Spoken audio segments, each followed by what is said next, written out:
जय हिंद मेरे प्यारे बच्चों। तो जैसा कि हमने कहा था बच्चों कि फाइनली कुछ छूट न जाए, रीजन एसेशन की प्रैक्टिस भी आपकी होगी। और हमारे साथ आरडी सर हैं बच्चों, बहुत ही वेल एक्सपीरियंस टीचर। कभी भी कोई डाउट पूछेंगे 1 सेकंड नहीं लगेगा, क्योंकि खुद भी आईआईटी से एमटेक किया सर ने। तो इस काम के लिए हमने सर से रिक्वेस्ट की और सर ने माना इसको। तो अब आपको रीजन एसेशन का जो आज टेस्ट हुआ था, सर उसको एक्सप्लेन करने जा रहे हैं। Thank you sir. Thank you sir for giving this opportunity. Thank you so much. और बच्चों, आपके भाग्य से हमें ईर्ष्या हो जाती है कि ऐसा मेंटर हम लोगों को मिला ही नहीं। कहीं कुछ रह ना जाए, कुछ न बच जाए। इसके बाद भी बिना मेंटर के आपने आईआईटी क्रैक किया, जो देश का सबसे टफ इम्तिहान होता है। तो अब ये आखिरी है, सर का सपना है हमारा, और पूरा करके हम लोग छोड़ेंगे। तो अब असर्शन रीजन के क्वेश्चन में आते हैं हम लोग। और असर्शन रीजन के क्वेश्चन में बच्चों देखो, ये इसका जनरल फॉर्मेट है। ये क्वेश्चन कठिन नहीं होते हैं, इनमें आंसर देने की एक स्टाइल होती है, और मोस्टली आंसर ये रहते हैं, if both assertion and reason are true and the reason is the correct explanation of the assertion. यानी अगर दोनों सही हैं और सेकंड वाला फर्स्ट को एक्सप्लेन करता है तो ए देंगे, दोनों सही हैं लेकिन सेकंड वाला उसको एक्सप्लेन नहीं करता है तो बी देंगे। और ये दोनों बड़े कूल चैप हैं। अगर पहला सही है दूसरा गलत है तो सी हो जाएगा। और ये चौथे वाले में बेटा, ये कभी कभी क्या होता है कि कुछ बदल भी देते हैं। जैसे यहां लिखा है if both assertion and reason are false, और कभी कभी लिख देंगे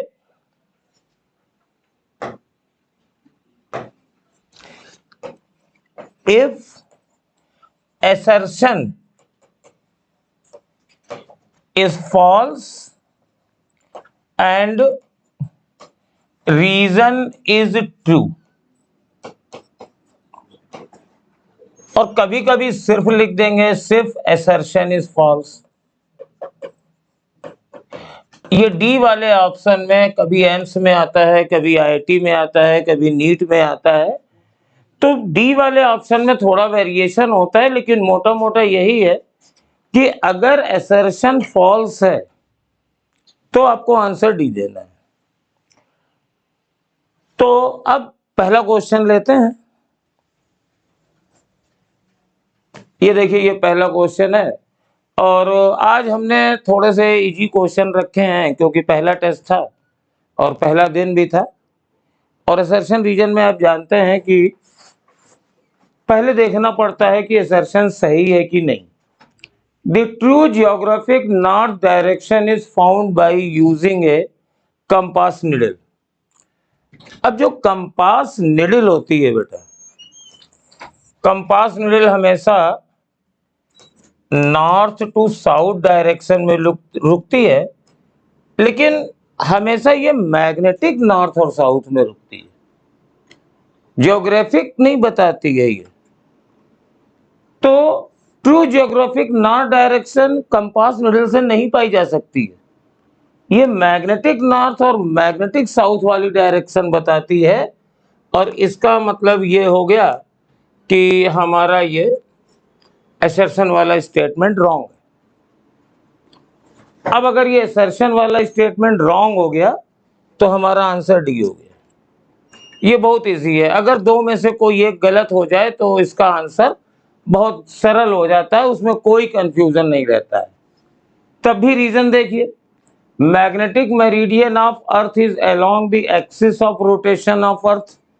नहीं, magnetic meridian along the axis of rotation earth नहीं होता है, वो जियोग्राफिक मेरिडियन होता है। Axis of rotation of earth geographic meridian में होता है, और मैग्नेटिक मेरिडियन में ये एक्सिस नहीं होती है। तो ये भी रॉन्ग है, इसका आंसर डी हो जाएगा। और ये बात आप समझ लीजिए कि अगर दोनों सही है दोनों गलत हैं तो डी वाला ऑप्शन है। कभी कभी आपको पहले की तरीके से भी मिलेगा, जैसे मान लीजिए लिख जाए इफ असर्शन इज फॉल्स, तो इन दैट केस आपको रीजन देखना ही नहीं है, असर्शन गलत हो जाएगा तो आंसर डी हो जाएगा। चलिए अब नेक्स्ट में चलते हैं, पहले इसी में देख लेते हैं, थोड़ा बहुत चेंज कर लेते हैं। मान लीजिए हमने इसको चेंज कर दिया, हमने कहा कि यहाँ जियोग्राफिक नॉर्थ नहीं लिखा बल्कि मैग्नेटिक नॉर्थ कर दिया, थोड़ा बहुत बदल लेना चाहिए। मैग्नेटिक नॉर्थ कर दिया, तब असर्शन सही हो जाता और तब इसका आंसर सी हो जाता, because assertion is true and reason is false. तो 3 स्टेप होते हैं असर्शन रीजन में। पहले हम देखेंगे असर्शन सही है कि नहीं। अगर असर्शन गलत हो गया तो डी हो जाएगा, अगर असर्शन सही हो गया तो डी नहीं होगा। फिर रीजन को देखेंगे, अगर रीजन भी सही हो गया तो सी भी नहीं होगा, डी भी गया सी भी गया। और फिर ए और बी में क्या करते हैं, अभी 1-2 में आंसर ए बी आएंगे, उसमें भी हम आपको बताएंगे, देखते रहिए हमारे साथ। ज्यादातर बच्चों को प्रॉब्लम ए और बी में ही हो रही है और उसके लिए वेरी सिंपल टेक्निक है। 2 टेक्निक है, हम आपको दोनों बताएंगे। पहले नेक्स्ट क्वेश्चन देखते हैं। आज आपका आंसर सी और डी से ही चला जाएगा। असर्शन बताइए, the resistivity of A semiconductor increases with temperature. तो ये सेमीकंडक्टर है, सेमीकंडक्टर की रेजिस्टिविटी बढ़ती नहीं है, घटती है। सेमीकंडक्टर की कंडक्टिविटी बढ़ती है टेम्परेचर के साथ, क्योंकि अगर सेमीकंडक्टर का आप टेम्परेचर बढ़ाएंगे तो उसमें वैलेंस सेल से और इलेक्ट्रॉन एक्साइट होकर कंडक्शन सेल में जाएंगे और फिर दोनों ही चार्ज कैरियर्स बढ़ेंगे, उनकी कंडक्टिविटी बढ़ती है। तो अगेन ये क्वेश्चन फॉल्स हो गया।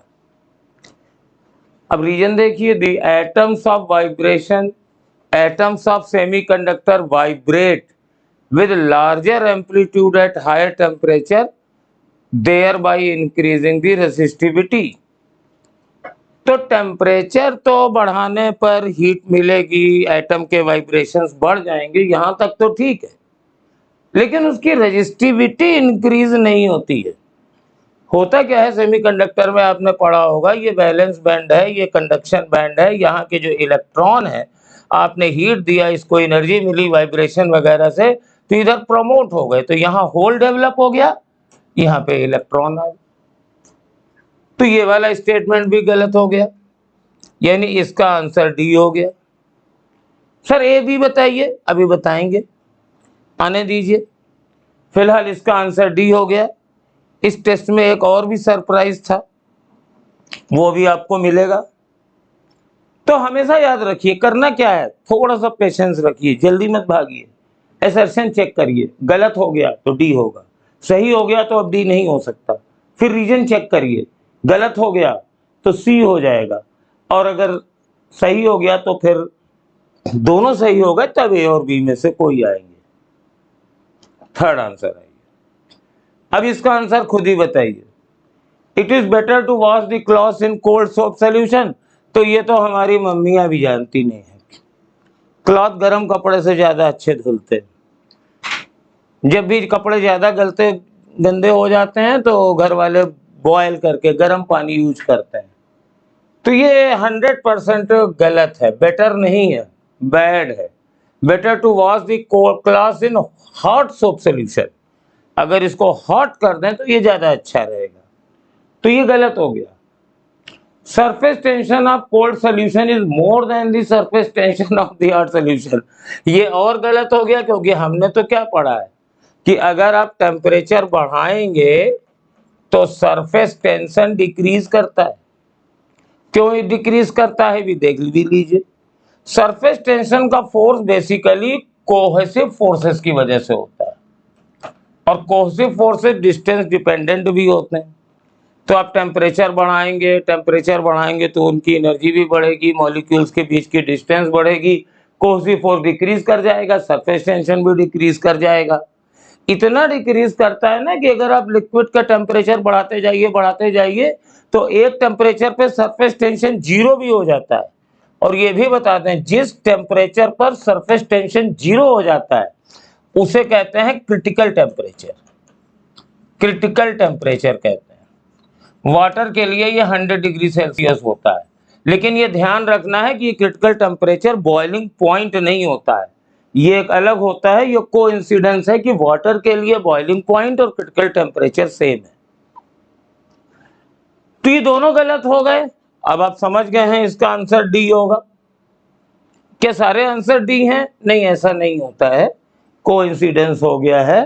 और ये तो हमने जानबूझ करके अभी अगले का भी आंसर डी है इसलिए रखा था कि अगर लगातार वही आंसर आने लगे तो ये दिमाग में कीड़ा नहीं चलना चाहिए कि इतने ज्यादा डी कैसे हो जाएंगे। जो सही है दिमाग का है वही आंसर दीजिए। अब नेक्स्ट आंसर देखिए, mechanical energy of particle is conserved if it is acted upon bye A conservative force only. अब इसको 5 मिनट पास करके सोच लीजिए कि ये सही है कि गलत है। हम तो नहीं रुकेंगे क्योंकि वीडियो करना है, आप पास करके सोच लीजिए और अगर आपने सोच लिया है तो ये आंसर गलत है। ये आप क्या बता रहे हैं? कंजर्वेटिव फोर्स लगता है तो मैकेनिकल एनर्जी तो कंजर्व रहती है। हाँ रहती है। अगर कोई सिस्टम है और इसकी एनर्जी कंजर्व रहती है तो उसकी कंडीशन क्या है? Work done by conservative force और work done by non conservative force, इनका सम 0 होना चाहिए।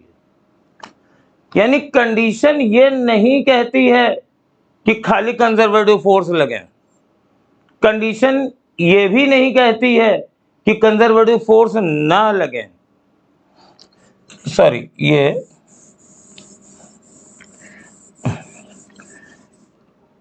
Work done by non conservative force plus work done by external force बराबर 0 होना चाहिए। तो वर्क डन, ये कंडीशन एनर्जी की ये नहीं कहती है कि खाली कंजर्वेटिव फोर्स लगे, नॉन कंजर्वेटिव फोर्स भी लग सकता है लेकिन उसका वर्क डन 0 होना चाहिए। दोनों लग सकते हैं लेकिन उनके वर्क डन का सम 0 होना चाहिए। और इसने क्या कहा? कंजर्वेटिव फोर्स ओनली, यानी कि अगर नॉन कंजर्वेटिव फोर्स लग गया तो एनर्जी कंजर्वेशन हो जाएगी। ऐसा नहीं होता है, लगे चाहे ना लगे दोनों का वर्क डन 0 होना चाहिए, इसलिए पहला स्टेटमेंट गलत है। Work done by external force and external force in A close path is 0, ये भी गलत है क्योंकि ये प्रॉपर्टी एक्सटर्नल फोर्स की नहीं है, ये कंजर्वेटिव फोर्स की होती है। और एक्सटर्नल फोर्स कंजर्वेटिव भी हो सकता है बेटा, नॉन कंजर्वेटिव भी हो सकता है। तो ये गलत स्टेटमेंट है, इसका आंसर डी है। अब आपका बहुत ही प्यारा क्वेश्चन आ रहा है लास्ट वाला, sound travels faster in moist air. ये सही है, बरसात के दिनों में साउंड की स्पीड तेज हो जाती है। The density of moist air is less than the density of dry air, ये भी सही है, आप लोग जानते हैं। अब दोनों सही हो गए, यहां आपकी नैया फंसेगी, ए दें कि बे दें।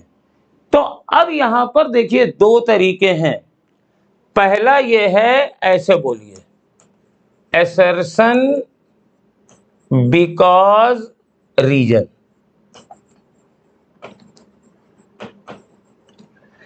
Sound travels faster in moist air because the density of moist air is less than density of dry air। तो अब जरा सोचिए कि साउंड की वेलोसिटी और डेंसिटी में क्या अंतर है।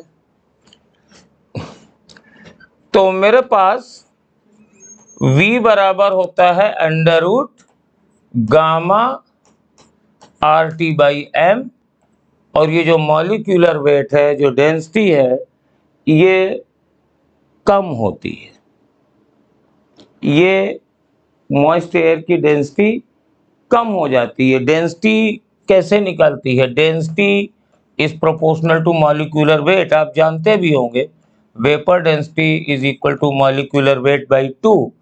तो हमारे पास जो एयर है उसका मॉलिक्यूलर वेट लगभग 29 माना जाता है, और जबकि मॉइस्ट एयर मतलब वाटर का 18 होता है। तो इन दोनों का इफेक्टिव मास कम हो जाता है, तो देयरफॉर ये वेलोसिटी बढ़ जाती है। अब यहां पर इसमें ये भी बन सकता है, अगर ये मॉइस्ट एयर ना होती, मान लीजिए एयर में हम कोई ऐसी गैस मिला देते जिसका मॉलिक्यूलर वेट ज्यादा होता है एयर से, तो ये हैवी हो जाती, वहां स्पीड कम हो जाएगी। ठीक है ना? एक तरीका यही है, जब भी दोनों सही हो जाए इसको पढ़िए, बिकॉज बोलिए, जैसे बचपन में आता था, कारण बताओ, why this is such and such, तो हम लोग लिखते थे this is such and such because. तो बिकॉज लगाइए, अब आपका कुछ आंसर होगा और वो आंसर अगर यही है तो ये ए होगा, अदरवाइज बी हो जाएगा। दूसरा तरीका क्या है? दूसरा तरीका है सेकंड पहले बोलो, the density of moist air is less than density of air, that's why sound travels faster is air. फिर वही चीज आ गई, density of moist air is less, ये लेस हो गया तो साउंड बढ़ जाएगी। तो जब भी ए और बी में बड़ा कंफ्यूजन हो, हमेशा थोड़ा सा सोचिए, इसमें पढ़िए, बिकॉज लगाइए, अगर आंसर में यही है तो ए है, अदरवाइज बी है। दूसरा तरीका है, मान लीजिए इससे ज्यादा क्लियर नहीं हुआ तो सेकंड वाला पढ़िए, दैट्स वाई लगाइए, और फर्स्ट वाला पढ़िए, इससे ज्यादा क्लियर हो जाता है। तो उम्मीद है आपको ये पसंद आया होगा, और भी अपने डाउट्स आप कमेंट में भेजिए, यूट्यूब वाले में हम लोग आपका आंसर भी देंगे, और अगले टेस्टों में, अगले डिस्कशन में उसको हम लोग कवर भी करेंगे। तो बहुत बहुत थैंक यू बच्चों, मन लगा के करो और फोड़ दो इस बार एग्जाम, सिलेक्शन हम लोगों का हो नहीं होना है। हेलो बच्चों, तो आइए अब मैं आपको स्टार्ट कराता हूं केमिस्ट्री का डिस्कशन। इससे पहले आपने फिजिक्स का डिस्कशन किया होगा, अब आप केमिस्ट्री का कर रहे हैं, देन बायो का करेंगे। तो बच्चों एआर की सीरीज हमने स्टार्ट की है, उसमें आपको 5-5 क्वेश्चन दिए गए, आपने सॉल्व किए होंगे। जैसा कि सिंह सर का मिशन है, अब पढ़ने का अधिकार सबको, डॉक्टर बनने का अधिकार भी सबको, उसी के तहत हम ये सीरीज लेके आए बेटा, और आपको क्वेश्चंस की प्रैक्टिस कराएंगे खूब सारी। आइए मैं आपको डिस्कशन स्टार्ट करता हूं। तो क्वेश्चन नंबर 1 आपको मैं स्टार्ट करता हूं बेटा। Question number 1, in SN1 reaction if alkyl halide is optically active. बेटा एल्किल हैलाइड कैसा है? Optically active. Then the product is racemic mixture. कह रहे हैं क्या प्रोडक्ट रेशमिक मिक्सचर बनेगा? देख लेते हैं, आइए एक ब्लैंक पेज पर चलते हैं बच्चों, उसके ब्लैंक पेज मैं ले लेता हूं बेटा। पहले क्वेश्चंस में लिखा हुआ है ऐसा, आपको जो लेना है एल्किल हैलाइड, वो कैसा लेना है बेटा? एल्किल हैलाइड आपको ऑप्टिकली एक्टिव लेना है। तो ऑप्टिकली एक्टिव एल्किल हैलाइड अगर लेना है तो आपको ऐसा बनाना पड़ेगा। देखिए मैंने ये लिखा R1, यहां पर R1 और R2 यहां, और R3 यहां, और यहां मैंने लगा दिया कोई एल्किल हैलाइड। बेटा यहाँ R1 is not equal to R2 is not equal to R3 होना चाहिए, तभी ये एल्किल हैलाइड कैसा होगा? Optically active. भाई कायरल कार्बन है तभी तो ऑप्टिकली एक्टिव होगा। इसकी रिएक्शन मैंने करा दी, SN1 रिएक्शन करा रहे हैं। तो बेटा SN1 में आप क्या करते हैं? वीक बेस आप लेते हैं, और कौन कौन हो सकते हैं बच्चों? SN1 रिएक्शन है तो आप वाटर ले सकते हैं H2O, और साथ में CH3OH ले सकते हैं, या CH3COOH ले सकते हैं, या लास्ट वन बेटा आप HCOOH ले सकते हैं। SN1 की बेटा ये खूबसूरती है कि SN1 में जो आपके बेस है, बिग बेस, यही आपका न्यूक्लियोफाइल की तरह काम करेंगे, और यही आपका किसकी तरह काम करते हैं बच्चों? सॉल्वेंट की तरह। तो यहां से क्या होगा?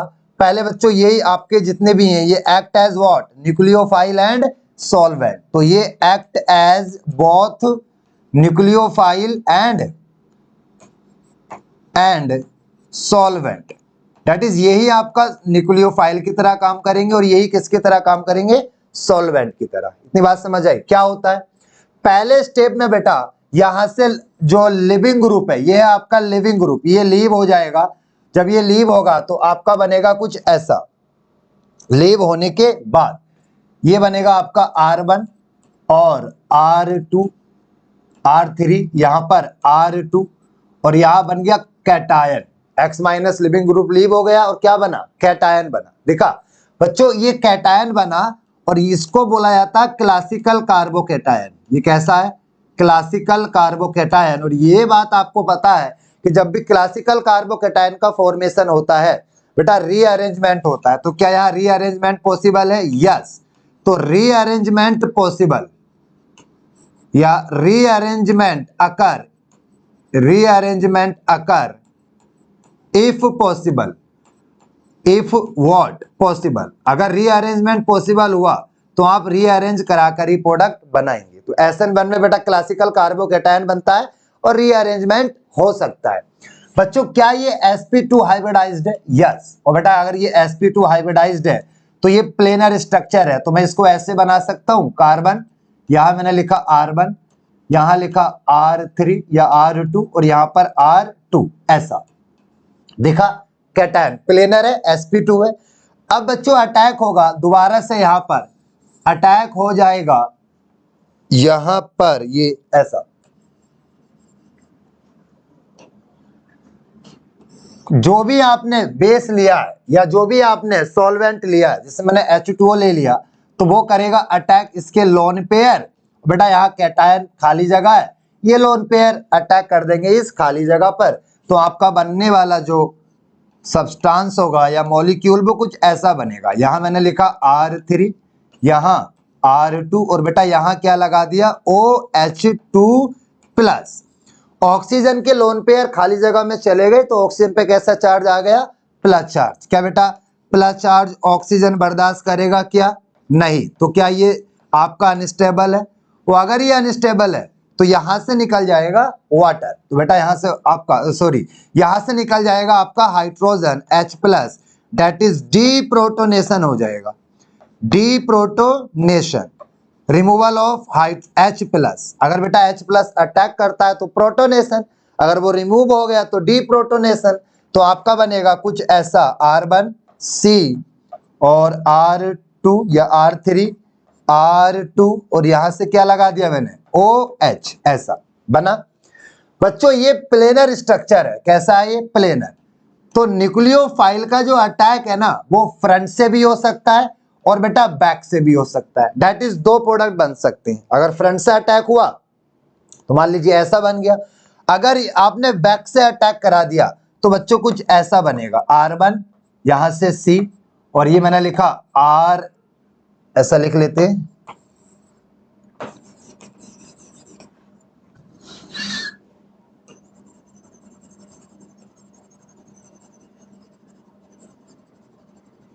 ऐसा। बच्चों ये आपने फ्रंट से अटैक करा दिया मान लीजिए, तो अगर आप बैक से अटैक कराएंगे तो कुछ ऐसा बनेगा, यहां लगाया R3, R1 और बेटा ये R2 और ये बन गया आपका OH। तो बच्चों अगर आप ध्यान से देखें तो यहां पर कायरल कार्बन है, यहां पर भी कायरल कार्बन है, देखा आपका ऐसा, दोनों कायरल कार्बन है, देखा बच्चों। तो अगर इसकी ये मैंने बनाया तो बच्चों आप ऐसे भी तो कह सकते हो कि एक कायरल कार्बन है तो ऑप्टिकली एक्टिव कंपाउंड है। तो अगर ये ऑप्टिकली एक्टिव कंपाउंड है तो कोई भी दुनिया का ऑप्टिकली एक्टिव कंपाउंड दो फॉर्म में एग्जिस्ट करता है, दैट इज इसकी मिरर इमेज भी बनेगी। तो अगर मुझे मिरर इमेज बनानी है इसकी तो देखिए R1 के सामने R1, R3 के सामने R3, R2 के सामने R2, तो बेटा OH से दूर OH, तो क्या ये आपस में मिरर इमेज है? यस, ये मिरर इमेज है। और अगर ये मिरर इमेज है तो बच्चों क्या इंपोज करेगी इसके ऊपर? नहीं। देखो इसको उठाओ यहां चिपकाओ, इंपोज नहीं होगी। तो बेटा ये कैसी मिरर इमेज है? Non superimposable mirror image. तो they are what? They are non superimposable mirror image. तो यहां लिख लेंगे आप non superimposable mirror image. और बेटा non superimposable mirror image क्या कहलाते हैं? Racemic mixture. तो यहां लिखेंगे non superimposable mirror image, तो बेटा non superimposable mirror image enantiomeric pair या रेसमिक मिक्सचर भी वही है। या पहले आप ऐसे लिख लो कि non superimposable mirror image है तो बेटा इनएंशियोमेरिक पेयर है, और अगर इनएंशियोमेरिक पेयर है तो इनएंशियोमेरिक पेयर क्या कहलाते हैं? Racemic mixture. इसका मतलब है कि अगर आपने एल्किल हैलाइड क्या लिया? ऑप्टिकली एक्टिव लिया, तो क्या बनेगा बेटा? रेसमिक मिक्सचर का फॉर्मेशन होगा। होगा कि नहीं होगा? तो बात तो ठीक है, वो बात समझ में आई। तो बेटा इतनी बात समझ में आपको आई होगी, नोट कर लीजिए, यहाँ पर तीनों पॉइंट ये आप लिख लेना, इतनी बात समझ में आ गई होगी। चलिए आगे बढ़ते हैं, अगला क्वेश्चन, मतलब उसी को मैं दूसरा सेंटेंस उसका आपको बताता हूं। नेक्स्ट, अच्छा ये इसका क्या बेटा असर्शन ठीक है इसका? यस, बिल्कुल असर्शन इसका ठीक है। रीजन देख लीजिए, all tertiary halide give racemic mixture. क्या बेटा जितने भी टर्सरी हैलाइड है सब रेसमिक मिक्सचर देंगे क्या? आइए देखते हैं, आपको बना लेता हूं मैं। मान लीजिए मैंने ये टर्सरी हैलाइड बना लिया, यहाँ पर CH3, यहां लिखा CH3। क्या बेटा ये टर्शरी हैलाइड है या नहीं है? देख लीजिए, है। 3 डिग्री कार्बन से X से टर्शरी है। इसकी रिएक्शन मैंने किससे कराई बेटा? पानी का अटैक करा दिया, तो मैं डायरेक्टली करा रहा हूं। यहां से हमें फाइनली क्या मिलता था? OH minus. बेटा ये निकलेगा माइनस प्लस क्लासिकल कार्बोकेटायन, ये सीधा अटैक कर देगा और बना आपका CH3C और CH3 और CH3। बताइए ये बना आपका 3 डिग्री एल्कोहल। क्या ये ऑप्टिकली एक्टिव है बेटा? 3 डिग्री एल्कोहल नहीं ना। OH क्या ये ऑप्टिकली एक्टिव है बेटा? यहाँ तीनों ग्रुप सेम है, तो क्या ये ऑप्टिकली एक्टिव होगा? नहीं, कायरल कार्बन ही नहीं है। इसका मतलब है कि जो रीजन है वो गलत है। तो all tertiary halide give racemic mixer, नहीं, सारे टर्सरी हैलाइड रेसमिक मिक्सर नहीं देते। केवल वही टर्सरी हैलाइड रेसमिक मिक्सर देंगे जिसमें आपका कम से कम कितना कायरल कार्बन? एक कायरल कार्बन तो हो बेटा। इतनी बात समझ आई? तो आंसर क्या होगा? A is true but R is false. तो बच्चों A सही है, R फॉल्स है, आंसर थर्ड। इतनी बात समझ में आई होगी। आगे बढ़ जाएं, चलिए नेक्स्ट। Among isoelectronic species, बेटा कह रहे हैं isoelectronic species, the cation with the greater positive charge will have the smaller radius। बच्चों जितनी भी आइसोइलेक्ट्रॉनिक स्पीसीज है, तो आइसोइलेक्ट्रॉनिक स्पीसीज क्या होती हैं बेटा? ऐसी स्पीसीज जिनके पास सेम नंबर ऑफ इलेक्ट्रॉन होगा। क्या वो आइसोइलेक्ट्रॉनिक होंगी? यस। तो यहां लिख सकते हैं आप सेम नंबर ऑफ इलेक्ट्रॉन। जैसे मैं एग्जांपल यहां ले लेता हूं बेटा, मैंने लिया आपका नियॉन और साथ में कार्बन -4, नाइट्रोजन -3 और ऑक्सीजन -2 और सोडियम +1, मैग्नीशियम +2, एल्यूमिनियम यहां लिख लेते हैं। चलिए मैं यहां लिख रहा हूं एल्यूमिनियम +3 और लास्ट में सिलिकॉन +4 बच्चों, ऐसा। तो बताइए नियॉन के पास 10 इलेक्ट्रॉन होते हैं, एटॉमिक नंबर 10। कार्बन के पास 6 एटॉमिक नंबर, 4 नेगेटिव से आगे बेटा 10 इलेक्ट्रॉन हो गए यहाँ पर भी। और नाइट्रोजन के पास 7 इलेक्ट्रॉन, एटॉमिक नंबर 7 और 3 आगे नेगेटिव से 10 इलेक्ट्रॉन। ऐसे ही सबके पास कितना इलेक्ट्रॉन है? 10 इलेक्ट्रॉन है। देखा बच्चों, यहाँ पर भी सोडियम के पास 11 एटॉमिक नंबर, 1 का लॉस हो गया 10, और यहाँ पर भी 10, 2 का लॉस हो गया, और यहाँ पर भी 10 इलेक्ट्रॉन। तो बेटा क्या सबके पास 10 इलेक्ट्रॉन है? तो ये आइसो इलेक्ट्रॉनिक है। तो आपसे बोला है क्वेश्चन में, आपको कुछ ऐसा बोला है बच्चों, greater the attraction of the electron. अच्छा, among isoelectronic species the cation with greater positive charge will have the smaller radius. जिसके पास कैटायन ज्यादा होगा, क्या उसकी रेडियस क्या होगी बेटा? कम होगी। चलिए देख मैं इसको बताता हूं। आइसो इलेक्ट्रॉनिक समझ में आए होंगे आपको।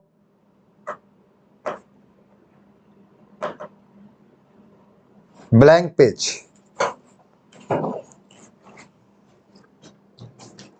आइए बच्चों देख लीजिए इधर। ऐसा मैंने कोई एक एटम ले लिया, ये एटम है, इसके पास 7 प्रोटॉन है और 7 इलेक्ट्रॉन है, दैट इज नाइट्रोजन का एटम लिया होगा। बच्चों मैंने क्या किया, यहां से एक इलेक्ट्रॉन ऐड कर दिया। क्या किया? एक इलेक्ट्रॉन ऐड। तो क्या होगा, अगर आप एक इलेक्ट्रॉन ऐड करोगे तो बच्चों यहाँ पर 8 इलेक्ट्रॉन हो जाएगा और प्रोटॉन कितना रहेगा? 7 ही रहेगा। तो पहले 7 इलेक्ट्रॉन का 7 प्रोटॉन पर अट्रैक्शन था, लेकिन अभी क्या हुआ देखना, अब ये हो गया कि बच्चों 8 इलेक्ट्रॉन को 7 प्रोटॉन अट्रैक्ट कर रहे हैं, दैट इज अट्रैक्शन क्या होगा? कम होगा। तो बच्चों यहां पर आपके 7 प्रोटॉन अट्रैक्टेड किसको? Attracted the 8 electron, that is attraction क्या हो गया? अट्रैक्शन आपका हो जाएगा कम। नहीं समझे? पहले अट्रैक्शन क्या हो जाएगा बेटा? कम। देखा, वो अट्रैक्शन कम तो जेड इफेक्टिव क्या होगा बेटा? जेड इफेक्टिव अट्रैक्शन ही तो है, वो भी घटेगा। तो बताइए साइज क्या होगा आपका? साइज बढ़ जाएगा। अट्रैक्शन कम तो साइज ज्यादा। तो बच्चों इलेक्ट्रॉन के आने से क्या नेगेटिव बनेगा ये? यस, इस पर आएगा नेगेटिव चार्ज।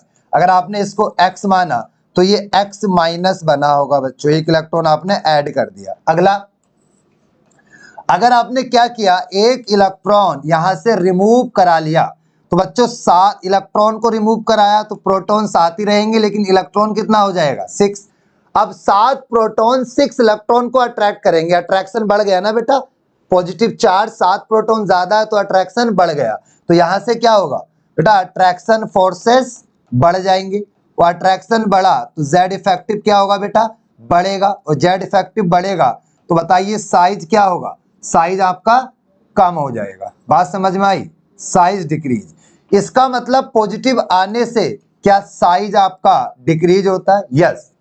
बात समझ आई, तो पॉजिटिव आया तो साइज क्या कर गया, डिक्रीज। तो यही बात बोली है। तो बच्चों क्या आप ये बोल सकते हैं कि मोर पॉजिटिव लेस रेडियाई, या मोर नेगेटिव मोर रेडियाई। तो ये सेंटेंस आप लिख सकते हैं कि लेस पॉजिटिव या more positive less radii. More negative, negative जितना ज्यादा होगा, नेगेटिव चार्ज जितना ज्यादा होगा, रेडियस उतनी ज्यादा होगी। इतनी बात समझ में आई। चलिए तो आइए देखिए अब पढ़ते हैं क्वेश्चन को, अब आपको समझ में आ जाएगा बेटा। पढ़िए क्या है, कह रहे among isoelectronic species the cation with the greater positive charge, positive charge ज्यादा तो रेडियस कम, क्यों, अट्रैक्शन बढ़ जाता है बेटा। बात समझ आई, will have the smaller radius, सही बात है, reason greater the attraction, yes attraction तो बड़ा था, of the electrons to the nucleus, smaller is the size of atom. तो बच्चों ए भी सही है और आपका आर भी सही है, और देखना आर जो है वो एक्सप्लेन कर रहा है किसको, ए को। भाई ये जो हो रहा है कैटायन जो स्मॉल रेडियस घट रही है, ये किसकी वजह से घट रही है, अट्रैक्शन बढ़ रहा है ना। तो ये बात तो यहां भी लिखी है, दैट इज क्या हुआ, जो रीजन है वो एक्सप्लेन भी कर रहा है। तो ऐसे केस में आंसर आता आपका A, that is both A and R R correct and R is the correct explanation of A. तो answer is what, first answer. इतनी बात समझ में आई। चलिए समझ में आया ना बच्चों, नेक्स्ट बढ़ जाते हैं आगे। क्वेश्चन नंबर 3 आ जाइए, question number 3। The 2 cyclic hemiacetal form glucose, बेटा 2 साइक्लिक हेमी एसिटल क्या बना रहे हैं, glucose, hemiacetal form glucose, alpha form and beta form are called anomer. चलिए मैं बना लेता हूं बेटा, यहां पर आइए एक बार ब्लैंक पेज पर।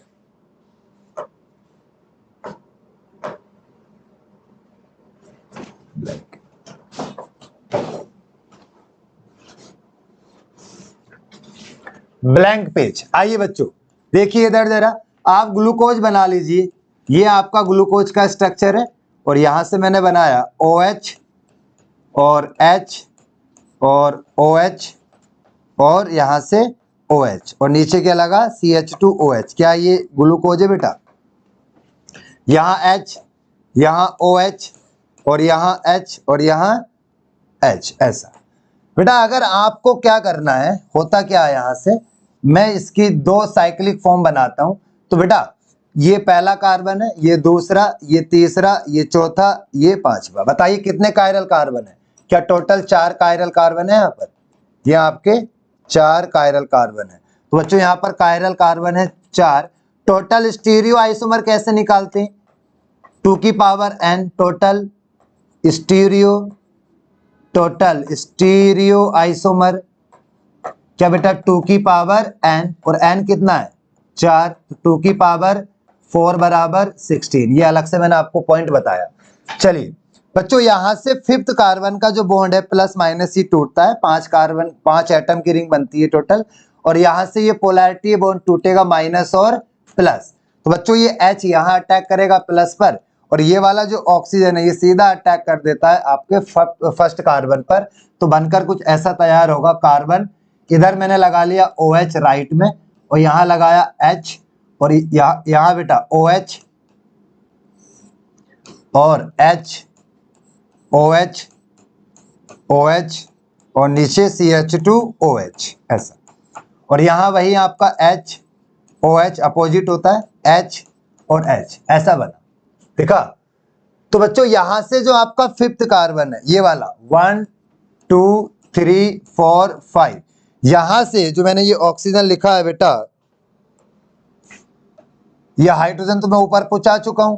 तो अब क्या होगा, यहां से बन जाएगी आपकी एक 5th कार्बन और फर्स्ट कार्बन के बीच में एक बॉन्ड बन जाएगा। ठीक, ये बना।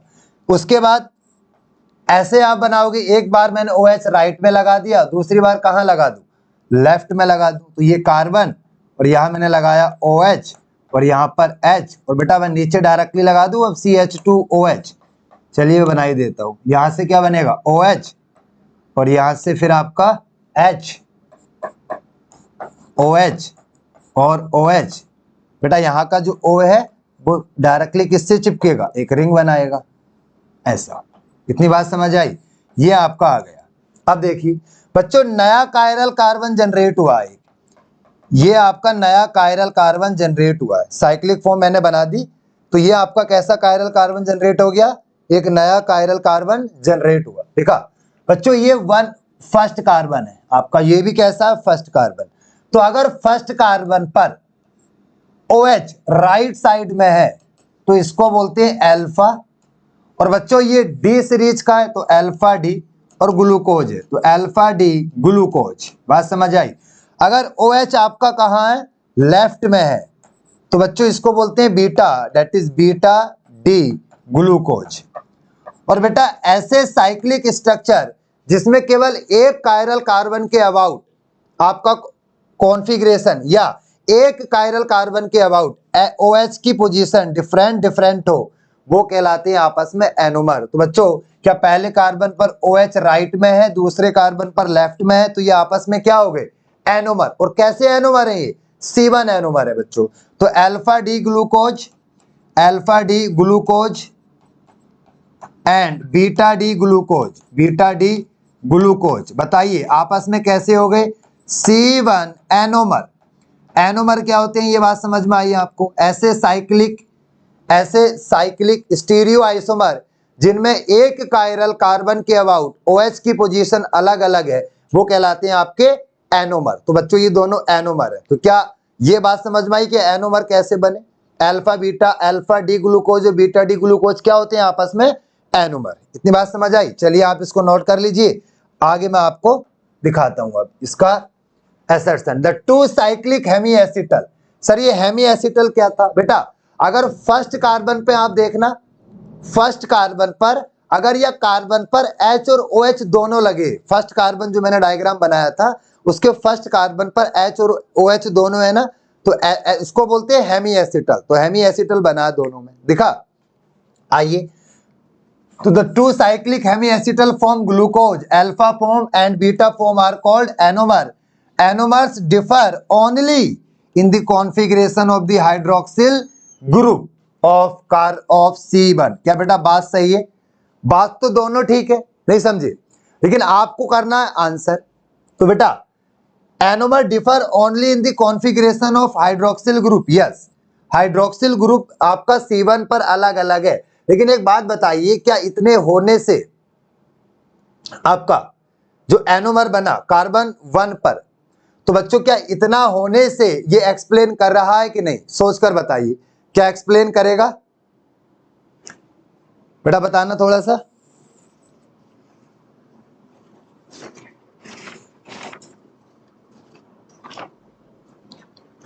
चलिए सोचा थोड़ा बेटा। तभी अरे C1 हमने क्यों बोला है, C1 इसलिए बोला है ना बेटा, बिकॉज C1 कार्बन पर ही तो डिफरेंट है, तो अल्फा बीटा इसलिए बना बिकॉज C1 कार्बन पर डिफरेंट है, मतलब एक्सप्लेन कर रहा है।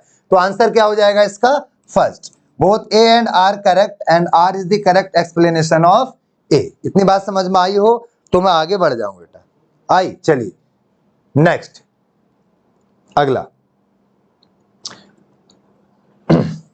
Question number 4, F2 and O2। Question number 4 है आपका।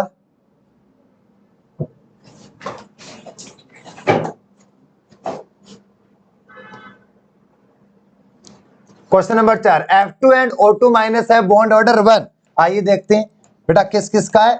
F2 का bond order, F2 atomic number 9 और 2 है तो कितना हो गया 18। तो बच्चों कैसे निकालते हैं, अगर 14 या 14 से ज्यादा इलेक्ट्रॉन है तो 10 में से रिमेनिंग कर दो बेटा, 10 माइनस के 8 अपॉन 2 बराबर 2 अपॉन 2 बराबर 1 बॉन्ड ऑर्डर आया।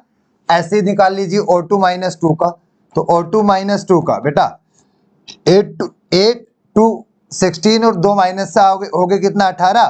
तो बेटा आप लिख सकते हैं 8 इंटू 2 प्लस 2 बराबर 16, 18 हो गया। तो बेटा सेम ही आएगा, 10 माइनस के 8 अपॉन 2 बराबर 2 अपॉन 2 बराबर कितना 1। अगला निकालिए 1 आया N2 का बेटा, N2 एटॉमिक नंबर 14, तो 14 मतलब 10 माइनस के 4 अपॉन 2 बराबर 6 अपॉन 2 बराबर 3 आया। अगला NO प्लस का, NO प्लस बच्चों, NO प्लस का नाइट्रोजन 7 ऑक्सीजन 8, एक का लॉस हो गया मतलब 14 ही है, तो इसका भी कितना आएगा 10 माइनस के 4 अपॉन 2 बराबर 6/2 बराबर 3 आया इसका बच्चों, 3 कह रहे हैं एंड हैव बॉन्ड ऑर्डर 3, बात सही है बिल्कुल। Next, higher is the bond order, higher is the stability of molecule, बिल्कुल सही बात है बेटा।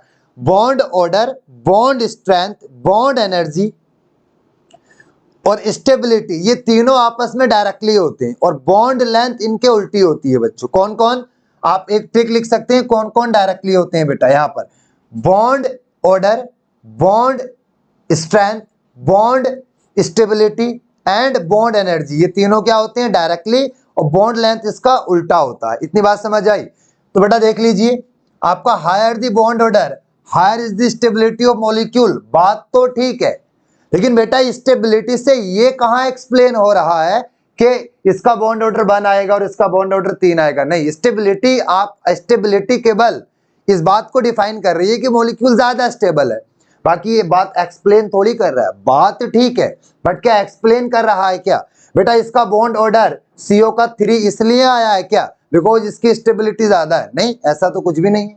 बात समझ में आई। तो स्टेबिलिटी बात ये ठीक है बट एक्सप्लेन नहीं कर रहा है। इतनी बात समझ आई कि नहीं। तो आंसर कौन सा होगा आपका second, that is both A and R correct, but R is not correct explanation of A। तो आंसर हो गया आपका ये। इतनी बात समझ में आई हो तो बताइए बेटा। लास्ट क्वेश्चन पे बढ़ जाते हैं, चलिए नेक्स्ट, अगला last. If both delta H0 and delta S0 are positive, बेटा दोनों कैसे हैं, पॉजिटिव है, then reaction will be spontaneous at high temperature. अच्छा बच्चों, रिएक्शन स्पॉन्टेनियस कब होती है, देखिए स्पॉन्टेनिटी तभी होगी जब डेल्टा G0 आपका क्या होगा, नेगेटिव। तो अगर डेल्टा G0 को नेगेटिव रखना है तो डेल्टा G0 बराबर क्या होता है, डेल्टा H0 माइनस के T डेल्टा S0। बच्चों क्वेश्चन ने बोला है कि दोनों डेल्टा H0 और डेल्टा S0 कैसे हैं, पॉजिटिव है। तो अगर पॉजिटिव है तो बच्चों डेल्टा G0 तो पॉजिटिव होगा, मतलब डेल्टा G0 को तो हमें नेगेटिव करना है। तो बताइए डेल्टा G0 कब नेगेटिव होगा, अगर बेटा इसमें T डेल्टा S ज्यादा हो जाए, किससे, डेल्टा H0 से, दैट इज हाई टेम्परेचर लेना पड़ेगा, तभी तो डेल्टा TS ज्यादा होगा। तो बेटा ये नेगेटिव की वैल्यू ज्यादा होगी तभी तो नेगेटिव आएगा। मान लीजिए ये 10 है, ये माइनस का 20 होगा, तभी तो डेल्टा G0 क्या आएगा बेटा, नेगेटिव आएगा, तभी तो स्पॉन्टेनियस होगा। इसका मतलब हाई टेम्परेचर हमें लेना पड़ेगा। तो आइए देखिए, if both delta H0 and delta S0 are positive then reaction will be spontaneous at high temperature। सही बात है, अगर हाई टेम्परेचर आपने कर दिया तो रिएक्शन कैसी हो जाएगी, स्पॉन्टेनियस।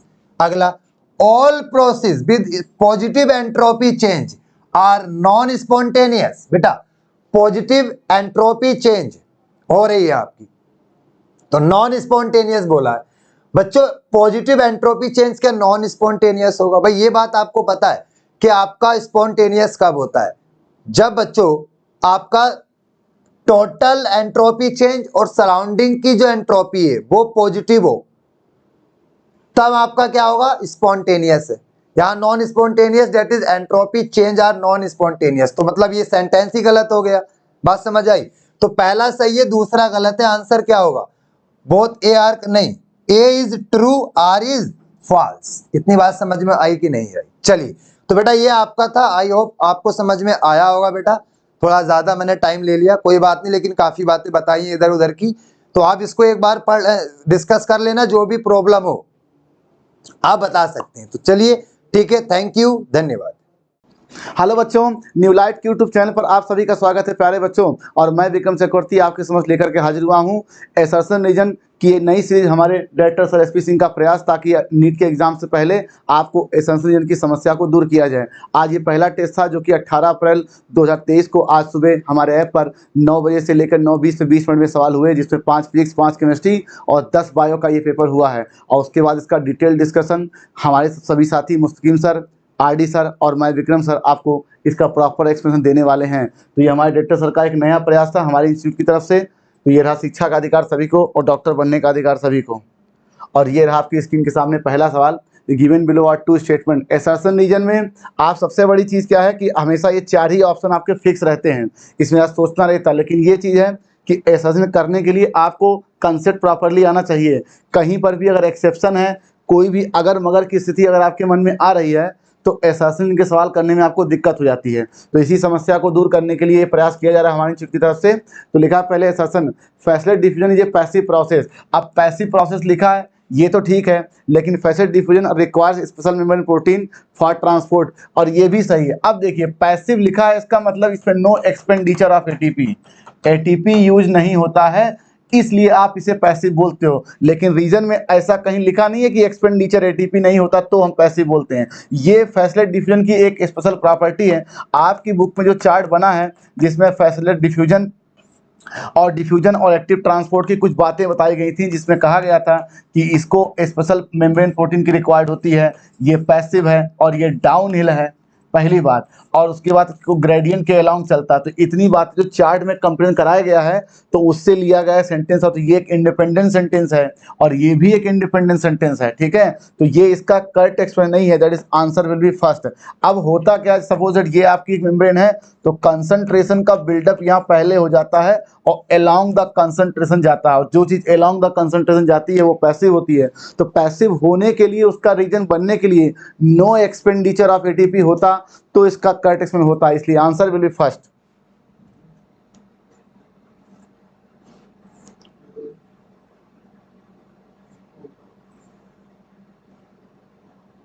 ठीक, अब देखिए second question, O negative blood group universal donor और ओ निगेटिव ब्लड ग्रुप है नो एंटीजन। अब देखिए सपोज दैट ये आपका एक पर्सन है और ये आपका एक पर्सन है। हमें पता है कि ब्लड किसी एक से लिया जाएगा और किसी दूसरे को दिया जाएगा। मान लीजिए ये यहाँ से दिया गया ब्लड, ये हो गया आपका डोनर, ठीक, और ये हो गया रेसिपिएंट, ठीक।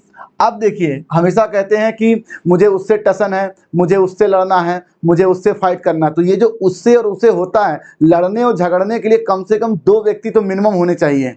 2 से ज़्यादा भी हो सकते हैं तो कोई बात नहीं, लेकिन आप किसी व्यक्ति से लड़ने के लिए कम से कम 2 व्यक्ति का होना जरूरी है। अब डोनर से जो ब्लड ये जा रहा है ना, ये एज ए एंटीजन वर्क करेगा इस रेसिपिएंट के लिए, ठीक। तो अगर इसकी बॉडी में एंटीबॉडी इस एंटीजन के अगेंस्ट बन गया तो फिर ये ब्लड ट्रांसफ्यूजन पॉसिबल नहीं है। अब कहानी कुछ याद करिए, आपकी बुक में जो बना है कि अगर मैं ए ब्लड ग्रुप बोलूं तो इसके पास कौन सा एंटीजन ए, लेकिन जस्ट अपोजिट होगा एंटीबॉडी बी। तो जो जिसका ब्लड ग्रुप होता है वही उसका एंटीजन होता है, और उसके दूसरे के लिए एंटीबॉडी भी होता है। क्यों एंटीबॉडी भी होता है? ये भूल से भी इस आदमी, इस पर्सन के अंदर कहीं से ए ब्लड ग्रुप ना आ जाए, ठीक। तो इसका मतलब कि ट्रांसफ्यूजन कुछ इस तरह से होगा कि जो दे रहा है दूसरे वाले के अंदर, रेसिपिएंट के अंदर उसकी एंटीबॉडी ना बने अगेंस्ट, तभी ये ब्लड ट्रांसफर पॉसिबल है। अब ओ निगेटिव का मतलब जो लिखा है ना वो होता है कि नो एंटीजन, और यहाँ पर कोई एंटीजन ओ निगेटिव में है नहीं। अब जब एंटीजन इसके अंदर नहीं है तो ये किसी रेसिपिएंट के अंदर गया, मान लीजिए उसके पास एंटीबॉडी ए और एंटीबॉडी बी हो भी, तो ये लड़ेगा किससे? मैं क्या बोल रहा हूँ, लड़ाई और जंग किसी 2 व्यक्तियों के बीच होती है। जब इसके पास कोई एंटीजन ही नहीं है तो जिसके अंदर भी जाएगा वहाँ लड़ाई और झगड़ने की कोई संभावना नहीं होगी, इसीलिए ओ निगेटिव को यूनिवर्सल डोनर कहा जाता है। और ठीक इसी तरीके से एक होता है A B positive blood group. अब ए बी पॉजिटिव जो होता है वो यूनिवर्सल रेसिपिएंट होता है, वो किसी से ब्लड ले सकता है। क्यों? अगर ये ए बी पॉजिटिव है तो इसके पास एंटीजन ए भी है और एंटीजन बी भी है, लेकिन कोई एंटीबॉडी नहीं है, नो एंटीबॉडी। मतलब इसके अंदर कोई ब्लड ग्रुप आएगा तो ये भी किसी से नहीं फाइट करेगा। मान लीजिए इसने ए ब्लड ग्रुप लिया, इसने बी ब्लड ग्रुप लिया, इसने ओ ब्लड ग्रुप लिया, तो इसके पास एंटी ए और एंटी बी पहले से है, तो लड़ने और झगड़ने की तो कोई बात ही नहीं, इसलिए यूनिवर्सल रेसिपिएंट है। तो बात को समझिए, इस पूरे कॉन्सेप्ट को कि यूनिवर्सल डोनर होने का मतलब ओ नेगेटिव के पास कोई एंटीजन नहीं होता और AB ब्लड ग्रुप के पास कोई एंटीबॉडी नहीं होता, इसलिए वो सारे ब्लड को ले सकता। और यहाँ पर जो निगेटिव और पॉजिटिव की बात हम करते हैं वो RH फैक्टर के रिगार्डिंग करते हैं, कहते हैं B पॉजिटिव का मतलब RH फैक्टर भी उसमें होता है। तो ये करेक्ट है, ये भी करेक्ट है और ये इसका करेक्ट एक्सप्रेशन है। Answer will be fourth. अब देखिए यहाँ पर तीसरा क्वेश्चन लिखा, इन absence of leghaemoglobin nitrogen fixation retarded. ठीक, ये लिखा हुआ है। और leghaemoglobin oxygen scavenger enzyme nitrogen is highly sensitive. आपको मालूम था कि अगर ये हम प्लांट माने, प्लांट का सेल जिसमें बैक्टीरिया जो था वो राइजोबियम और इसके अंदर जो नाइट्रोजिनेज एंजाइम था, नाइट्रोजिनेज एंजाइम, यही नाइट्रोजन एंजाइम जो था नाइट्रोजन फिक्सिंग का काम करता है। तो अगर नाइट्रोजन फिक्सिंग कराना है लेगुमिनस प्लांट में इस बैक्टीरिया को, तो इस एंजाइम का प्रॉपर एक्टिव होना आवश्यक है। क्या होना आवश्यक है? प्रॉपर एक्टिव होना आवश्यक है। किसी कारणवश किसी भी रीजन से अगर नाइट्रोजन एंजाइम इनएक्टिव हो जाए या किसी से डिस्टर्ब हो जाए तो नाइट्रोजन फिक्शन नहीं होगा, ओवरऑल लेगुमिनस प्लांट में आपका नाइट्रोजन रिटार्ड हो जाएगा। तो होता क्या है कि इस नाइट्रोजन इसको एनारोबिक कंडीशन की रिक्वायर्ड होती है। एनारोबिक मतलब वहां पर ऑक्सीजन ना हो। तो आपको पता है कि पौधे के अंदर तो ऑक्सीजन बनेगा ही बनेगा, तो हम बनने को तो रोक नहीं सकते लेकिन इसे हटा तो सकते हैं। और इसीलिए लेग हीमोग्लोबिन नाम का एक प्रोटीन होता है लेगुमिनस प्लांट में जो इस ऑक्सीजन को बनने वाले को हटाता रहता है ताकि एनारोबिक कंडीशन इस राइजोबियम और नाइट्रोजन के पास बनी रहे, जिससे नाइट्रोजन फिक्शन चलता रहे। तो अगर मान लीजिए लेग हीमोग्लोबिन नहीं रहा तो क्या होगा? एरोबिक कंडीशन बन जाएगी, नाइट्रोजनेज सेंसिटिव होता है वो इनएक्टिव हो जाएगा, ओवरऑल नाइट्रोजन फिक्शन रिटार्ड हो जाएगा। और यही आपका क्वेश्चन था कि in absence of leghaemoglobin nitrogen retard, ये बिल्कुल सही है। और leghaemoglobin oxygen scavenger and enzyme nitrogenase is highly sensitive to molecular oxygen, ये भी सही है और ये इसका करेक्ट एक्सप्लेनेशन है। That is fourth answer. अब देखिए लिखा है कि question number 4, all cells of embryo sac are diploid और formation of embryo sac started from functional megaspore. ठीक, अब देखिए कहानी कुछ ऐसे है, अगर मैं इसको MMC मानूं, MC मतलब मेगास्पोर मदर सेल, इसमें सबसे पहले मियोसिस हुआ था। क्या हुआ था? मियोसिस, जिससे 1 2 3 4 सेल बनी थी जिसे आप मेगास्पोर का नाम दे रहे थे। क्या नाम दे रहे थे? मेगास्पोर। और इनकी फुलाइडी हेप्लॉइड होगी। क्यों? क्योंकि ये मियोसिस के प्रोडक्ट हैं। अब इनमें से जनरली 3 खत्म हो जाते थे और 1 हो जाता था फंक्शनल। ये है फंक्शनल मेगास्पोर। अब इस फंक्शनल मेगास्पोर में कुछ नहीं होगा सर जी, सबसे पहले होगी मियोसिस 1 जिसमें बनेंगे 2 न्यूक्लियाई, फिर होगा मियोसिस 2, अब इसमें बन जाएगा 4 न्यूक्लियाई, और फिर चलेगा मियोसिस 3 जिसमें बन जाएगा 8 न्यूक्लियाई। 1 2 3 1 2 और 3, ये हो गए 8 न्यूक्लियाई। अब इसके बाद होती है वॉल फॉर्मेशन। ठीक, तो 2 सेल यहाँ ऊपर अरेंज हो गए, एक यहाँ और एक यहाँ, 1 2 3, ये आपका सिनर्जिड है, ये आपका एक सेल है और ये आपका सेंट्रल सेल है। सेंट्रल सेल में क्या होते हैं? 2 पोलर न्यूक्लियाई फ्यूज हो जाते हैं। तो इस एक सेल में N और N 2 पोलर न्यूक्लियाई होते हैं, इसलिए सेंट्रल सेल की फुलाइडी जो होती है वो डिप्लॉयड और बाकी सबकी हेप्लॉयड। इसका मतलब एम्ब्रियो सैक में हेप्लॉयड और डिप्लॉयड सेल दोनों होते हैं लेकिन सारी की सारी न्यूक्लियाई हेप्लॉयड हैं।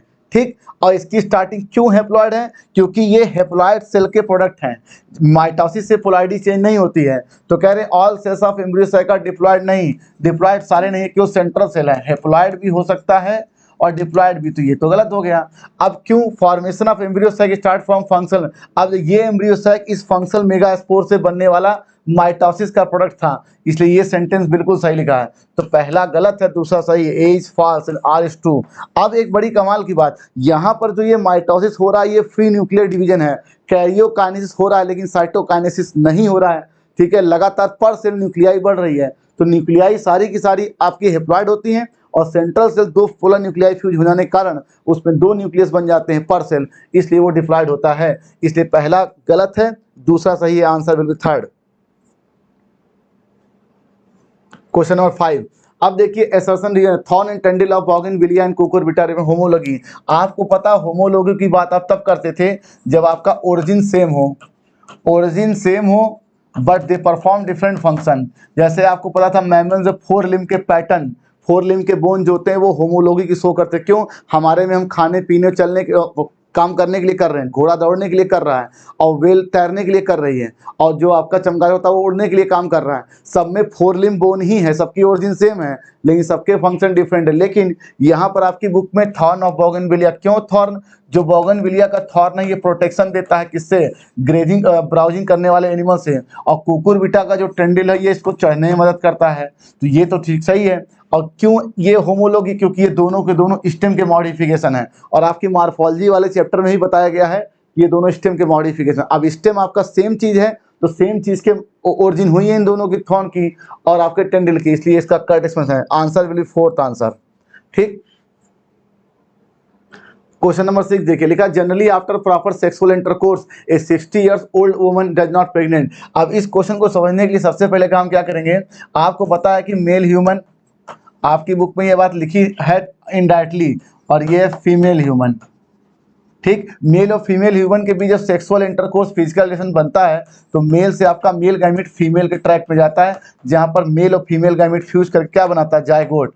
ठीक, अब जायगोट क्या बनाएगा? फिर एम्ब्रियो, और ये एम्ब्रियो कहाँ इम्प्लांटेशन होगा? यूट्रस में।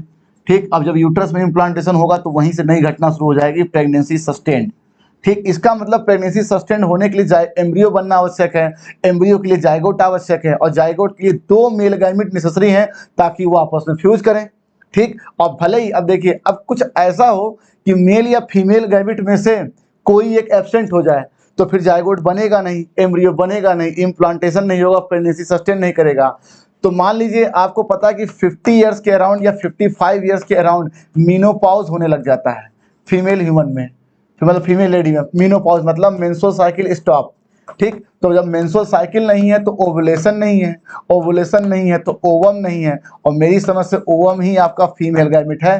ठीक, तो अब चूंकि हमने 60 इयर्स लिया है, कुछ जगहों पर 55 साल 54 साल, अलग अलग किताबों में एनसीईआरटी ने 50 इयर्स लिखा हुआ है, तो मैंने इसलिए 60 इयर्स का ये क्वेश्चन दिया है। तो 60 साल तो मीनोपॉज अगर हम मान लें तो फीमेल में आपका ओवम एब्सेंट है, मान लीजिए ओवुलेशन नहीं है, तो भले ही मेल से फीमेल के बीच सेक्सुअल इंटरकोर्स हो, फिजिकल रिलेशन बने भी, तो जब फीमेल गैमेट ही नहीं है तो मेल गैमेट फ्यूज किससे करेगा? जायगोट कैसे बनेगा? एम्ब्रियो कैसे बनेगा? इम्प्लांटेशन कैसे होगा? इसलिए ये क्वेश्चन लिखा कि भले ही प्रॉपर सेक्सुअल इंटरकोर्स हो भी तो 60 years old women does not pregnant, ये सही है। और in woman and menstrual cycle around 50 years of age, तो ये भी सही है, ये इसका करेक्ट एक्सप्लेनेशन है भाई।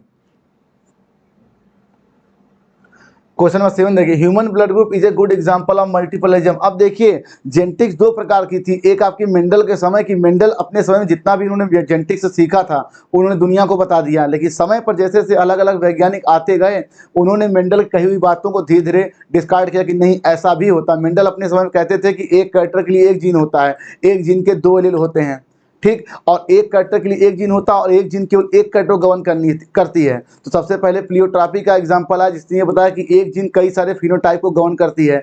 फिर ये कहा गया ह्यूमन हाइट और ह्यूमन स्किन कलर, जिसमें कई सारी जीन मिल करके एक कैरेक्टर गवर्न करती थी, पॉलीगेनिक इनहेरिटेंस। और फिर मेंडल ने बताया कि एक कैरेक्टर को गवर्न करने वाले जो 2 एलील होते हैं, एक एलील दूसरे पे डोमिनेंट होता है। जैसे मैं कहूँ कैपिटल टी स्मॉल टी में पौधा कैसा है? टॉल है। कैपिटल आर स्मॉल आर जब आप करते हो तो कैसा है? मान लीजिए रेड है। ठीक, तो इन्होंने कहा था कैपिटल आर स्मॉल आर पे डोमिनेंट होता है, और कहते थे कि कैरेक्टर ब्लेंड नहीं करता है, एलील ब्लेंड नहीं करता। इतनी बातें मेंडल अपने स्वयं बोल गए, लेकिन जब इनकम्प्लीट डोमिनेंस आया तो हमने रेड और व्हाइट फ्लावर का कराया स्नैपड्रैगन फ्लावर में या एंटीराइनम में, तो देखा गया कि हमें ये वाला जो था कैपिटल आर और स्मॉल आर ये पिंक है। इसका मतलब जो रेड कलर का फ्लावर है वो व्हाइट वाले फ्लावर में पूरी तरह से डोमिनेट नहीं हुआ है। ठीक है, तो ये क्या होगा? Incomplete dominance. फिर जब ब्लड ग्रुप ए और बी दोनों एक साथ आए तो ये दोनों इंडिपेंडेंटली एक्सप्रेस हुए, तो कहा गया भाई कोडोमिनेंस।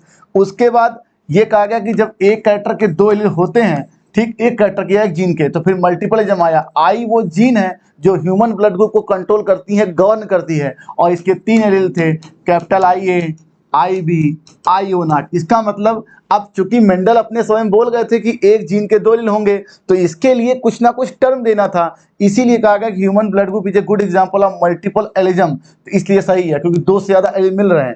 अब human blood group controlling gene है IH3, तो ये इसका करेक्ट है। क्यों एलील है? क्योंकि 2 से ज्यादा एलील मिले हैं, क्योंकि मेंडल ने अपने समय पे क्राइटेरिया दिया था कि एक जीन के 2 एलील होंगे, जब 2 से ज्यादा होंगे तो आप एलील डाई नहीं बोलोगे, मल्टीपल एलिज्म बोलोगे।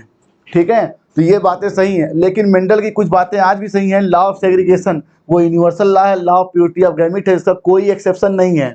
बात को समझिए, इंडिपेंडेंट असॉर्टमेंट का जो एक्सेप्शन है वो लिंकेज है। ठीक, अब क्यों ऐसा है सेग्रीगेशन यूनिवर्सल लॉ, उसके पीछे भी रीजन है। उसके पीछे रीजन ये है कि जैसे मान लीजिए कैपिटल आर स्मॉल आर, जब ये क्रॉस हुआ तो कैपिटल आर स्मॉल आर बना था, ये पिंक हुआ था, और जब आपने इसकी सेल्फिंग की थी तो फिर से हमें capital R small are capital R ये, ठीक, और ये वाइट वाला रिकवर हो गया था। तो अगर एलील प्रॉपरली सेग्रीगेट नहीं होते तो कभी भी ये रिसेसिव वाला पिक्चर में नहीं आता और ये होमोजाइगस वाला नहीं आता। ठीक, आपको पता ए बी और आई ओ आई नॉट जब होता है तो ए ओ बी ओ, ठीक है, ए ओ बी ओ, क्यों एलील सेग्रीगेट होते हैं, मतलब एल का सेग्रीगेट होना ये यूनिवर्सल है। कभी भी आप कैपिटल आर के ऊपर ऐसे स्मॉल आर नहीं लिखते। ठीक है, तो मेंडल ने जो बात कही थी कैरेक्टर ब्लेंड नहीं करता, एलील ब्लेंड नहीं करता, कैरेक्टर ब्लेंड कर सकता है लेकिन एलील ब्लेंड आज भी नहीं करता, इसलिए यूनिवर्सल लॉ है, law of purity of gamete है, लॉ ऑफ सेग्रीगेशन इसलिए यूनिवर्सल लॉ है। ठीक है, तो ये सही है और ये इसका करेक्ट एक्सप्लेनेशन है, फोर्थ आंसर। क्वेश्चन नंबर 8 देखिए, through tissue culture process thousands of plant produce, each of this plant will be genetically identical to the original plant from which they were grown. आप अपने इसको ऐसे relate करिए, tissue culture ये advance type का culture था। Culture मतलब किसी चीज को डेवलप करना, और टिश्यू मतलब प्लांट में हम क्या कर रहे हैं, प्लांट के एक पार्ट को ले रहे हैं जिसे हम एक्स प्लांट के नाम से जानते हैं, एक्स प्लांट, और इस एक्स प्लांट को न्यूट्रिटिव मीडिया में ग्रो कराया जिससे हमने ढेर सारे थाउजेंड्स ऑफ प्लांट बनाए, और इस घटना का नाम माइक्रो प्रोपोगेशन, बनने वाले प्लांट सोमा क्लोन्स। क्यों सोमा क्लोन्स? क्योंकि इन्होंने वेजिटेटिव पार्ट को लिया है और वेजिटेटिव पार्ट से ढेर सारे पौधे बनाए हैं। यहाँ कहीं भी मियोसिस नहीं है, कहीं पर भी गैमीट का इन्वॉल्वेशन नहीं है, फर्टिलाइजेशन नहीं है। क्यों? जब मियोसिस होगा तो एक पेरेंट से दूसरे पेरेंट कलेक्शन मिक्स करेंगे, गैमीट फ्यूज करेगा तो दो पेरेंट के कैरेक्टर मिक्स करेंगे, और जहाँ मिक्सिंग होगी कुछ ना कुछ पेरेंट से पोजीशन में डिफरेंस आएगा, वेरिएशन आएगा। ठीक, तो यहाँ पर मियोसिस फर्टिलाइजेशन गैमीट का कहीं कोई चक्कर नहीं है, इसलिए जो बनने वाला पौधा होता है वो जेनेटिकली मॉर्फोलॉजिकली आइडेंटिकल होता है, जिसे आप सोमा क्लोन्स के नाम से। और ऐसे भी सोचिए, एसेक्सुअल रिप्रोडक्शन या वेजिटेटिव प्रोपोगेशन जो आपने पढ़ा था, ऑफसेट है, रनर है, सकर है, उसमें क्या होता, पौधे का एक कोई पार्ट होता था, उससे नया पौधा बन जाता था। तो उसी बात को समझते हुए वैज्ञानिकों ने क्या किया कि कोई एक पौधे का कोई एक पार्ट लो और उसे न्यूट्रिशन मीडियम में रख के नए पौधे बना लो। ठीक है, तो इसलिए टिश्यू कल्चर प्रोसेस में कोई मियोसिस नहीं, फर्टिलाइजेशन नहीं, इसलिए सारे के सारे पौधे बनने वाले आइडेंटिकल होते हैं, इसलिए इसका करेक्ट एक्सप्रेशन है, फोर्थ आंसर। क्वेश्चन नंबर 9, अब देखिए, in human due to non functioning of parietal cell और antic cell protein digestion affected. आपको पता है कि जो आपका ये स्टमक है, हमारी बॉडी में स्टमक, इसमें कई प्रकार के सेल थे। एक था म्यूकस सेल, ठीक, अब म्यूकस सेल है तो म्यूकस सिक्रीट करेगा, ये तो आपको पता ही है। फिर उसके बाद एक सेल था चीफ सेल, चीफ सेल, इसी को आप जाइमोजन सेल भी कहते थे। ठीक, इसी को आपको पेप्टिक सेल भी कहते थे।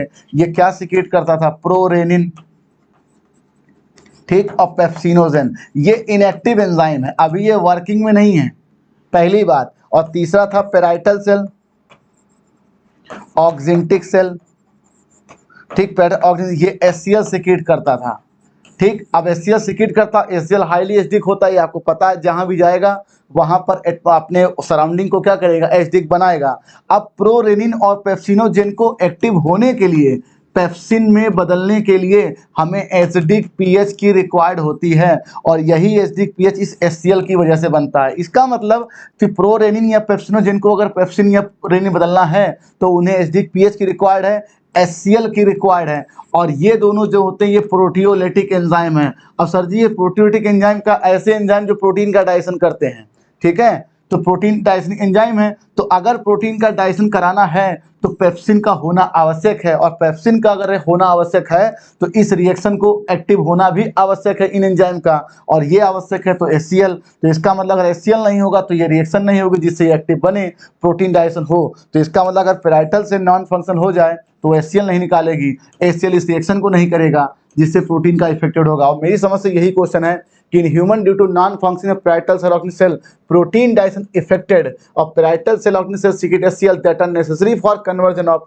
पेप्सिन पेप्सिन, ये इसका करेक्ट एक्सप्लेनेशन है, आंसर विल बी फोर्थ। ठीक है, अब देखिए, एक होता है ग्लैंड, एंडोक्राइन ग्लैंड का मतलब ये होता है कि वो हार्मोन सिंथेसाइज करे, हार्मोन का सिंथेसिस करें, ठीक, और फिर उसे सिक्रीट करें, ये होते हैं ट्रू एंडोक्राइन ग्लैंड। लेकिन जो पोस्टीरियर पिट्यूटरी ग्लैंड होता है वो ट्रू एंडोक्राइन ग्लैंड नहीं होता। क्यों? क्योंकि हाइपोथैलेमस से एडीएच, ऑक्सीटोसिन, ये दो हार्मोन होते हैं, पहले यहाँ आते हैं, स्टोर होते हैं, और जब बॉडी की नीड होती है तो फिर ये रिलीज होते हैं। इसका मतलब इसने ना तो सिंथेसाइज किया है ना ही सिक्रीट किया, इसने केवल स्टोर और रिलीज किया है। और ये आपका पीवाईक्यू था, आपका मल्टीपल चॉइस क्वेश्चन था, जिसे मैंने असर्शन रीजन में मॉडिफाई कर दिया है, ठीक है, उसके रीजन को। तो the posterior pituitary gland and stores and release hormones, ठीक। अब लिखा कि the posterior gland is not true endocrine gland, ये सही है। क्यों? क्योंकि ये केवल स्टोर और रिलीज करता है, ये इसका करेक्ट एक्सप्रेशन है। ये अभी आप खोलिएगा, शायद 2015-14 का क्वेश्चन है, जिसे मैंने असर्शन ने मॉडिफाई किया है। तो प्यारे बच्चों, हमारे डायरेक्टर सर का ये प्रयास आपको कैसा लगा कमेंट बॉक्स में जरूर बताइए।